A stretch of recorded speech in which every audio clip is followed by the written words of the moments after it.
नमस्कार दोस्तों, परिवर्तन समाचार पत्र से मैं रजनीश त्रिपाठी। और आप अगर मेरा ये वीडियो देख रहे हैं तो अंत तक देखिएगा। बिल्कुल आपको वीडियो छोड़कर नहीं जाना है, क्योंकि आज ऐसी चीज़ें बताने वाला हूं मैं जो शायद आपके होश उड़ा देगी। क्या आपके पास भी कभी इस तरह के मैसेज आए हैं? टाटा सफारी जीतिए, नैनो कार जीतिए, बड़ी बड़ी गाड़ियाँ जीतिए। और मेरे हिसाब से आज के समय में हर एक व्यक्ति के पास इस तरह का डेली एक मैसेज आता है, लेकिन हमारी सरकारें और हमारे साइबर क्राइम के लोग इन पर लगाम नहीं कस पा रहे, जिसका भुगतान आम जनता को करना पड़ रहा है। यह लोग रात दिन मैसेज भेजते हैं, पता नहीं इन लोगों को कहां से कॉन्टेक्ट्स मिल जाते हैं, या हमारी डेटा चोरी जो होता है इसका फायदा उठाते हैं। टेलीकॉम कंपनियों द्वारा ये लोग फायदा उठा पाते हैं या उनका डेटा ले लेते हैं। यहां तक कि बड़े बड़े अधिकारियों को भी मैसेज आते हैं और रात दिन इस तरह के मैसेज आते हैं कि आप ये जीत गए हैं, आप वो जीत गए हैं, आपका बम्पर ऑफर लगा है, लॉटरी जीत गए हैं। आज के समय में हर व्यक्ति इन लोगों से परेशान है और बहुत ही पीड़ा महसूस करता है। न जाने कितने लोग इनके चक्रव्यूह में फंसकर बर्बाद हो चुके हैं, कई जाने जा चुकी हैं। लेकिन इस तरह के प्रकरण को एक छोटा सा प्रकरण करार दिया देती। ऐसे में क्या होगा? जब इस तरह के लोग मार्केट में हैं, देश में मौजूद हैं, तो इन पर कार्यवाहियां होनी चाहिए। सरकारों को इस तरह के मैसेज पर रोक लगाना चाहिए। साथ ही अगर इस तरह का कोई मैसेज भी आता है तो तुरंत उस पर कार्यवाही होना चाहिए, लेकिन तुरंत कार्यवाही नहीं होती है। कई बार देखने में आता है अधिकारी कह देते हैं आप इग्नोर करें, आप ध्यान ना दें, आप पढ़े लिखे हैं, समझदार लोग हैं, ध्यान ना दें। लेकिन आज के समय में 130 करोड़ से ऊपर की आबादी हमारे भारत की है, उसमें न जाने कितने लोग ऐसे जालसाजों का शिकार हो रहे हैं, लेकिन इनको कोई रोक नहीं। ऐसा कैसे और कब तक चलेगा? आपके पास भी मैसेज तो आए होंगे। क्या आप नहीं चाहते कि इन लोगों पर कार्यवाही हो? क्या आप क्या सोचते हैं, इन लोगों को सजा मिलनी चाहिए या नहीं, या बच जाना चाहिए? इनके एक मैसेज पर अगर त्वरित कार्यवाही कर दी जाए साइबर क्राइम द्वारा, हमारे देश का आईटी डिपार्टमेंट इतना मजबूत है कि अगर चाहे तो 2 मिनट में ही पकड़ा जा सकता है। लेकिन ऐसी घटनाएं हो जाती है और हम देखते रह जाते हैं। क्यों? क्योंकि हमारी पुलिस उन पर कोई कार्यवाही नहीं करना चाहती, राज्य सरकारें कोई कार्यवाही नहीं करना चाहती, केंद्र से भी कोई ऐसा कार्यवाही का आदेश नहीं होता कि त्वरित कार्यवाही की जाए। क्यों? क्योंकि यह लोग न जाने एक दिन में कितने लोगों को बेवकूफ बनाते हैं। कई लोग आजकल सिर्फ यह वायरल वीडियो के माध्यम से जागरूकता ला रहे हैं। यह बीड़ा आम नागरिकों ने उठा लिया है, जो कि सरकार का कर्तव्य है। ऐसे में साइबर क्राइम अधिकारियों को ध्यान देने की आवश्यकता है। जिले में बैठे डीआईजी, आईजी और बड़े बड़े पदों पर बैठे अधिकारियों को ध्यान देने की आवश्यकता है कि अगर इस तरह का एक भी मैसेज आता है तो तुरंत कार्रवाई करें। न जाने कितना रुपया खा चुके हैं ये लोग आम आदमी का, एक भोली भाली जनता का। आप तो स्वयं समझते हैं कि जनता भोली होती है, इस भोली जनता का फायदा उठाया जाता है और इसके चलते कई लोग आत्महत्या भी कर चुके हैं, कई मौतें भी हो चुकी हैं। लेकिन फिर भी हम जागरूक होने को तैयार नहीं हैं। हमारी सरकारें सो रही हैं, कानून तो बन रहे हैं, लेकिन कोई कार्रवाई नहीं हो रही। मैं आपको एक ऐसे प्रकरण के बताता हूं, जो कि धामनौद में अभी 3 दिन पहले ही एक आरोपी को पकड़ा गया है। इसकी वजह से 12/9/2020 को एक व्यक्ति महेश पिता राधेश्याम ने जहर खाकर आत्महत्या कर ली थी। उसे 27 दिसंबर को धामनौद से पकड़ा गया, धामनौद थाने से पकड़ा गया। लेकिन आश्चर्यजनक बात यह है कि अभी तक प्रेस नोट जारी नहीं हुआ है।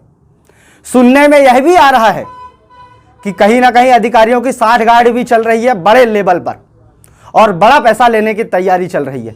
मैं इस बात की पुष्टि नहीं करता, लेकिन प्रेस नोट जारी ना होना, बड़े अधिकारियों का सामने आकर बयान ना देना कहीं ना कहीं संदेह उत्पन्न करता है कि इस तरह के मामले में एक इतने बड़े गिरोह का अपराधी पकड़ाया, फिर भी ये हाल है।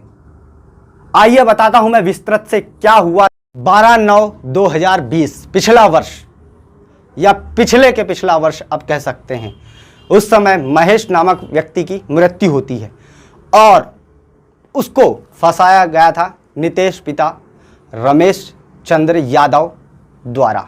यह एक गिरोह है, यह एक ऐसा गिरोह है कि यह लोग लोगों को फंसाते हैं। उसी तरह इन्होंने महेश को भी फंसाया और उसे भी लालच दिया 3,80,000 रुपये जीतने का, 40,000 रुपये जीएसटी के भरना है। उससे लगातार पैसे बुलवाते रहे, लेकिन एक 17 साल का बालक उसमें फंस गया और वह इतने पैसों की व्यवस्था कहाँ से करता।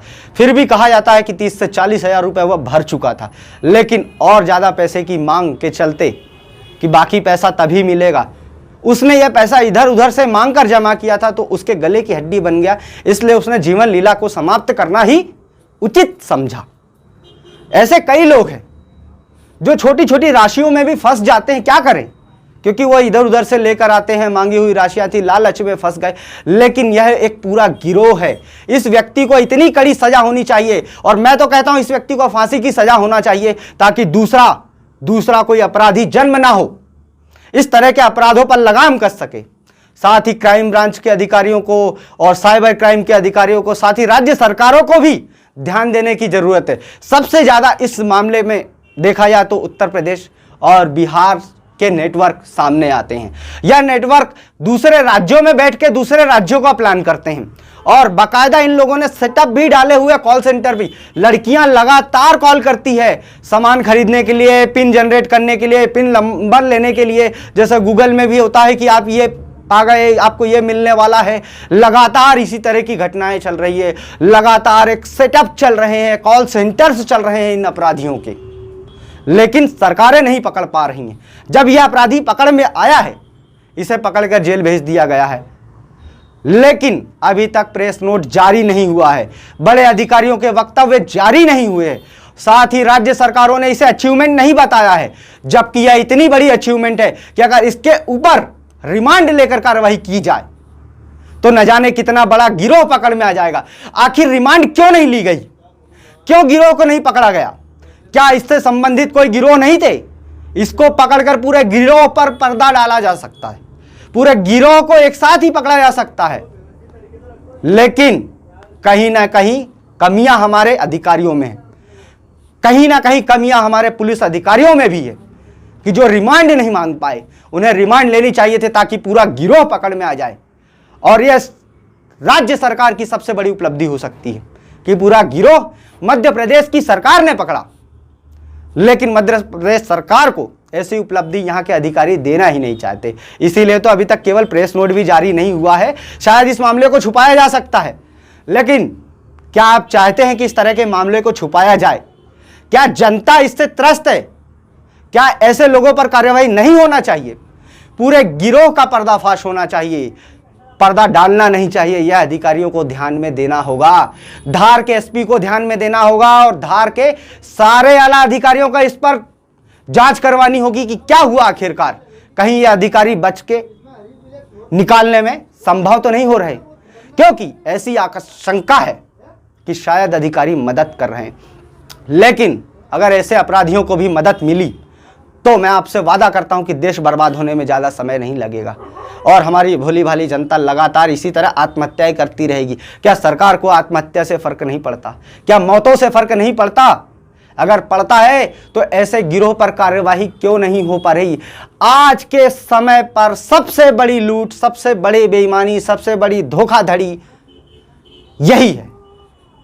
साइबर के नाम पर ये लोग धोखाधड़ी कर रहे हैं, लेकिन हमारी सरकारें सोई हुई है। मैं सभी जनता से अपील करता हूं कि ज़्यादा से ज़्यादा इस वीडियो को शेयर करें, ताकि पुलिस अपने मंसूबों पर काम ना हो पाए। साथ ही साथ उस अपराधी को भी ज़्यादा से ज़्यादा और बड़ी से बड़ी कार्रवाई के चलते कड़ी सजा मिले, साथ ही पूरे गिरोह का पर्दाफाश हो। आखिर उसने यह सीखा कहाँ से? उसको यह दिमाग कहाँ से आया? इससे पहले कितने अपराधी उससे टच में थे, और कितने लोग इस पर कार्य कर रहे हैं? उन पर भी कार्यवाही होना चाहिए। इसलिए आप भी अपनी आवाज़ बुलंद कीजिए मेरे साथ, ताकि जैसी हालत महेश की हुई वैसी किसी की भी ना हो पाए, किसी का परिवार ना बिखरने पाए, ना ही कोई व्यक्ति गरीबी के अभाव में इस तरह के लालच में फंस पाए। हमारा भी कर्तव्य बनता है, हम ही इस देश की जनता है, ताकि आम जन भी सुरक्षित रह सके। मेरा तो बस यही निवेदन है। धन्यवाद।